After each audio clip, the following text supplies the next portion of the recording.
Ce diaporama, conçu par le point de contact national ERC, s'adresse avant tout aux candidats de l'appel ERC Advanced Grants 2021, retenu pour l'étape 2 de l'évaluation. L'objectif est de fournir quelques clés relatives à la phase d'audition qui a lieu pour la première fois pour la catégorie des candidats seniors et qui se déroulera sous un format de visioconférence en raison de la crise sanitaire. Chaque candidat concerné a reçu une invitation dans laquelle sont précisées la date et les modalités de son audition. Le calendrier global des évaluations pour cet appel est disponible sur le site de l'ERC. Il comprend pour l'audition de l'étape 2 3 périodes qui se succèdent de mi-février à début mars 2022 et sont consacrées successivement aux domaines des sciences humaines et sociales, des sciences physiques et de l'ingénieur et des sciences de la vie. Pour commencer, un rappel sur le processus d'évaluation des appels ERC individuels et sur le moment où intervient l'audition.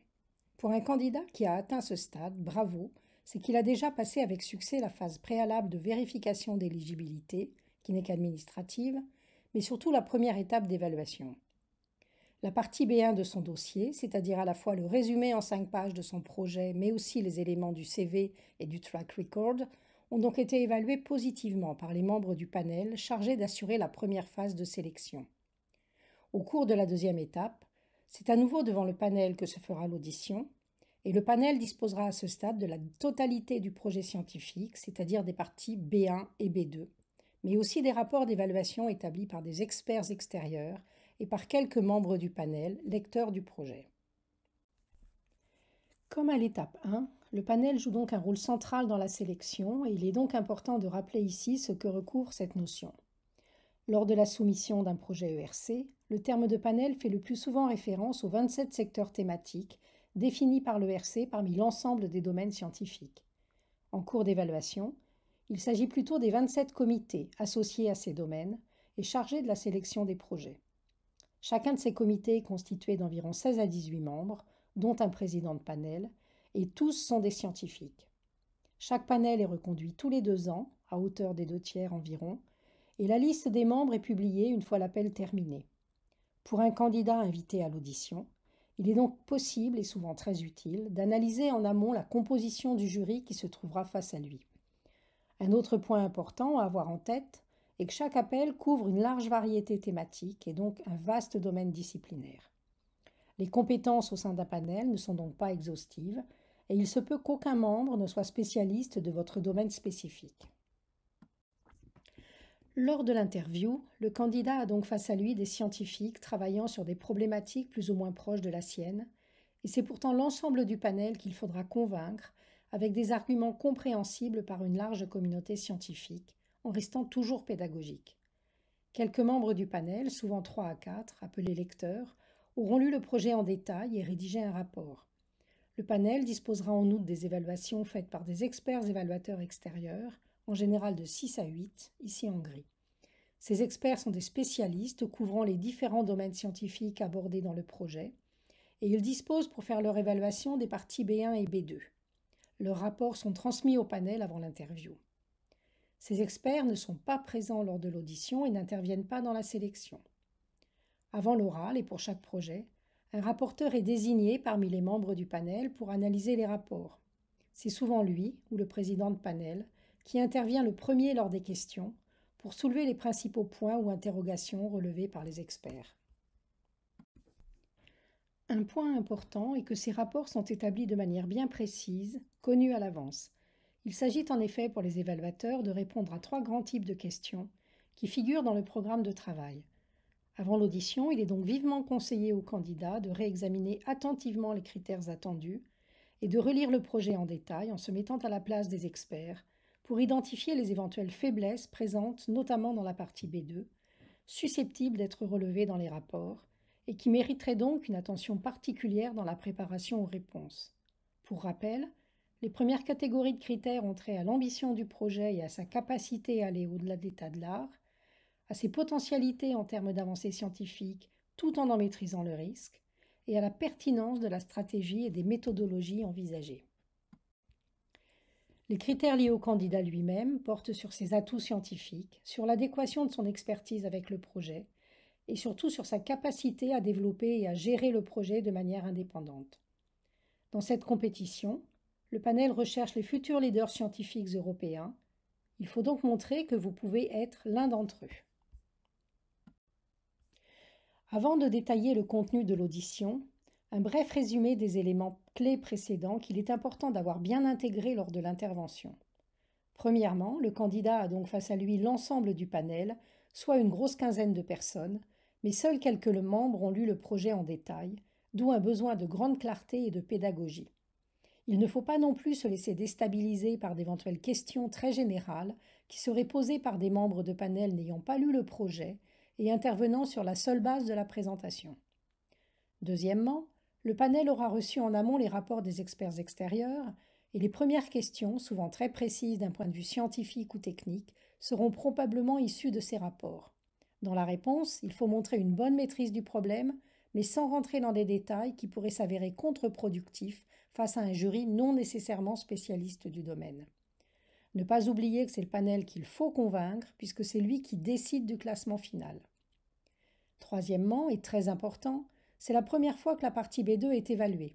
Elle peut donc contenir des faiblesses non encore relevées jusqu'ici, mais qui peuvent avoir fait l'objet de fortes interrogations de la part des experts, et il est donc capital de bien relire, et si possible de faire relire cette partie, pour préparer des réponses adaptées, à même de lever les doutes. Pour finir, il faut savoir que le classement est remis à 0 entre les étapes 1 et 2. Il s'agit donc d'une nouvelle évaluation, dans laquelle l'analyse détaillée du projet scientifique, décrite dans la partie B2, prend une large place. Les modalités de l'oral varient d'un panel à l'autre et il est donc capital de lire avec attention les consignes définies dans la convocation. Ces consignes sont strictes et doivent être respectées. Notamment, il ne faut en aucun cas être plus long que ce qui est prévu dans l'exposé. Vous seriez sinon interrompu sans pouvoir finir ce que vous étiez en train de dire. Privilégiez un format PDF, souvent plus sûr qu'une version PowerPoint. Dans la configuration sanitaire actuelle, qui impose des interviews en distanciel, l'ERCEA, qui est l'agence exécutive de l'ERC et qui gère les auditions, demande d'ailleurs aux candidats d'envoyer une version PDF de la présentation une semaine avant l'audition, au cas où ils rencontreraient des difficultés depuis leur propre ordinateur le jour de l'interview. Vu l'enjeu, cela mérite de se préparer sans hésiter à se faire aider. Ne pas oublier cependant qu'il est interdit de contacter à ce stade les experts impliqués dans l'évaluation, comme cela est clairement indiqué dans les convocations. L'idéal est de s'entraîner dans des conditions les plus proches possibles de celles de l'audition, et ce, à la fois devant des spécialistes, qui pourront mettre le doigt sur d'éventuels écueils scientifiques sur lesquels travailler avant l'oral, mais aussi devant des non-spécialistes, représentatifs des membres de panel, ayant donc des compétences complémentaires sur une large palette. Le challenge est donc de démontrer la qualité scientifique du projet et votre capacité à le porter, tout en sachant convaincre un large public de son intérêt. D'un point de vue technique, et dans la mesure où l'intervention a lieu en distanciel, il est impératif de se placer dans les meilleures conditions possibles, ce qui implique d'utiliser un outil informatique fiable, de bien tester au préalable son micro, de s'entraîner à parler en regardant la caméra et de s'assurer de la stabilité de la connexion Internet utilisée. Un travers fréquent à éviter en distanciel est d'être tenté de lire son texte, ce qui n'est jamais bon car cela enlève de la spontanéité. Pour préparer les candidats, de nombreuses institutions d'accueil proposent dorénavant des oraux blancs. N'hésitez pas à les contacter si vous ne l'avez pas encore fait. Quelques conseils de bon sens maintenant relatifs à l'exposé oral. L'idéal est de raconter une histoire avec pédagogie et de manière à maintenir l'attention de l'ensemble de l'auditoire du début à la fin. Il faut savoir capter et maintenir l'intérêt avec un déroulé fluide et clair, des messages simples mais marquants, un visuel adapté qu'il ne faut pas trop charger, et ceci tout en parlant de science puisque c'est ce qui est attendu d'un projet ERC. Une clé de la réussite est de savoir faire passer son enthousiasme et sa passion sur des bases qui doivent toujours rester solides scientifiquement et bien argumentées. Être invité à l'audition est une véritable opportunité pour défendre son projet, dans un dialogue avec des pairs, à savoir les membres du panel, qui sont eux aussi des scientifiques. Utilisez aussi l'exposé pour montrer que vous portez le projet avec sérieux, sur la base de compétences scientifiques solides et avec toute la conscience du financement conséquent qui est à la clé. Ne pas se perdre dans des détails inutiles, mais aller au contraire à l'essentiel, de manière posée, pour tenir confortablement dans le temps imparti, tout en étant en mesure d'aborder les principaux éléments clés du projet. Parlez avec calme et distinctement, et ne pas oublier que ce n'est pas la maîtrise de la langue anglaise qui est jugée, mais bien la qualité du projet. Tout l'enjeu est de satisfaire le panel, qui ne demande qu'à vous suivre, en étant captivé par ce qui vous fait rêver, dans un contexte où la science est placée au centre. Listons maintenant de manière plus précise les informations qu'il est bon de faire figurer dans l'exposé. Il s'agit ici de conseils, mais chaque projet est particulier et chaque candidat est donc le seul maître de sa présentation et doit l'adapter selon son propre ressenti et les messages clés à faire passer. Dans tous les cas, la question centrale du projet doit arriver assez rapidement pour capter l'attention de l'auditoire, la placer dans le contexte actuel et dire pourquoi elle est importante et nouvelle. Introduire ensuite la stratégie envisagée et dire en quoi elle est particulièrement prometteuse en termes de rupture et d'avancée scientifique, ainsi qu'en retombée dans le domaine visé. Ne pas limiter son discours à la sphère française, mais bien se positionner à un niveau global, c'est-à-dire le plus souvent international. En tant que candidat, vous croyez à votre projet, il vous fait rêver. Faites donc en sorte de transmettre ce rêve aux membres du panel. Faites-le cependant en étant convaincant et donc précis, structuré et solide sur les voies méthodologiques qui seront mises en œuvre pour atteindre votre objectif. Il faut notamment démontrer la faisabilité, aborder la question des risques et de leur gestion, mentionner les innovations techniques s'il y en a, et être clair sur les attendus concrets visés en fin de projet. Même s'ils peuvent être brièvement évoqués au cours du déroulé, il n'est pas utile de s'attarder sur les aspects humains et budgétaires. Quelques rappels sur les éléments de CV sont bien sûr aussi utiles, mais ils doivent être brefs pour garder toute la place nécessaire au projet lui-même, qui est l'élément le plus important à ce stade. N'oubliez pas que vous avez passé l'étape 1, votre parcours a donc déjà été bien jugé, et si les évaluateurs souhaitent plus de détails, ils ont tous accès aux documents écrits et donc à votre CV détaillé. L'enjeu, au moment de l'exposer, est plutôt de montrer que vous êtes un vrai scientifique, que vous maîtrisez ce que vous êtes en train de proposer et que vous êtes autonome. En d'autres termes, démontrer que ce projet est vraiment le vôtre et que vous avez toutes les compétences pour le mener à bien. Vient ensuite la phase de questions-réponses qu'il faut aborder comme une discussion entre scientifiques, c'est-à-dire entre vous, candidats, et les membres de panel. Gardez en tête que le panel, en vous ayant sélectionné pour l'étape 2, est a priori en votre faveur, intéressé par votre dossier, et il ne demande maintenant qu'à être convaincu par vos apports lors de cet échange. Ne pas oublier que certains panélistes sont éventuellement moins concernés que d'autres par la thématique de votre projet, donc ne pas se laisser déstabiliser par des membres qui pourraient éventuellement paraître moins attentifs. Comme cela a déjà été dit, les premières questions posées par le rapporteur ou le président de panel aborderont les interrogations scientifiques les plus pointues tirées des rapports des experts évaluateurs extérieurs. Lors des réponses, ne pas oublier que vous vous adressez à l'ensemble de l'auditoire. Certaines questions peuvent être assez inattendues. Restez toujours serein, en ayant bien en tête que vos interlocuteurs ne sont pas tous spécialistes de votre domaine ou qu'ils peuvent avoir mal compris une réponse précédente. Même si certains insistent, évitez toute agressivité, n'interprétez pas certaines réactions de manière erronée, vous pourriez vous tromper, et répondez avec honnêteté, comme un scientifique connaissant bien son domaine, mais ayant le droit d'être moins pointu sur d'autres aspects. À nouveau, abordez vraiment cette phase de l'audition non pas comme un tribunal, mais plutôt comme un véritable échange scientifique entre pairs. Pour finir, quelques conseils qui méritent d'être rappelés, même s'ils coulent de source, sur l'attitude à avoir au cours de cet entretien.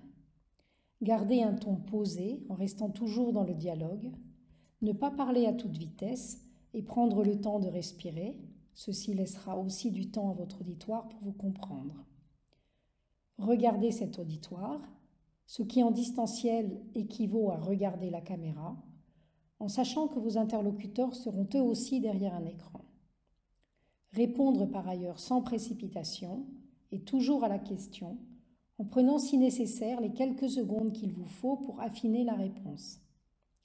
Reformulez la question si vous n'êtes pas sûr de l'avoir parfaitement comprise et faites répéter si besoin. Vos réponses doivent toujours être précises mais courtes. N'oubliez pas que le temps imparti passe lui-même très vite. Il s'agit donc de se placer dans une sorte de séance de type ping-pong, sans se noyer dans des détails trop longs qui perdraient l'auditoire. Il ne faut pas laisser les membres de panel avec des questions en suspens qui n'auraient pu être posées. Ce rythme nécessite de s'entraîner au préalable et il faut aussi bien sûr penser en amont aux nombreuses questions qui pourraient être posées pour préparer des réponses adéquates, tant scientifiques et techniques, sur des aspects pointus liés au positionnement et au contenu du projet, que plus généralistes, comme par exemple « Pourquoi une bourse ERC ? Qu'en attendez-vous ? Qu'y a-t-il de neuf ? » ou encore « Qui sont vos concurrents ? Qu'est-ce qui vous fait penser que vous ferez mieux qu'eux ?» L'oral permet au panel de mieux connaître le candidat et il est de ce fait extrêmement important. Il peut totalement modifier le classement envisagé par le panel à l'issue de l'étape 1.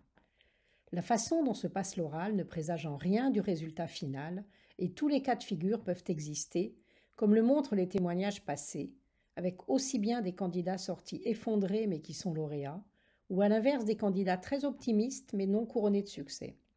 Souvent, l'accès à un succès ERC se fait sur plusieurs années, et si vous en êtes déjà arrivé là, c'est un signal fort pour l'avenir. Avant de conclure, une donnée importante pour ceux qui passent l'audition, à savoir les taux de succès moyens aux différentes étapes des appels ERC Advanced Grants. Le graphe reporte les évolutions des valeurs moyennes pour l'Europe sous le programme cadre précédent.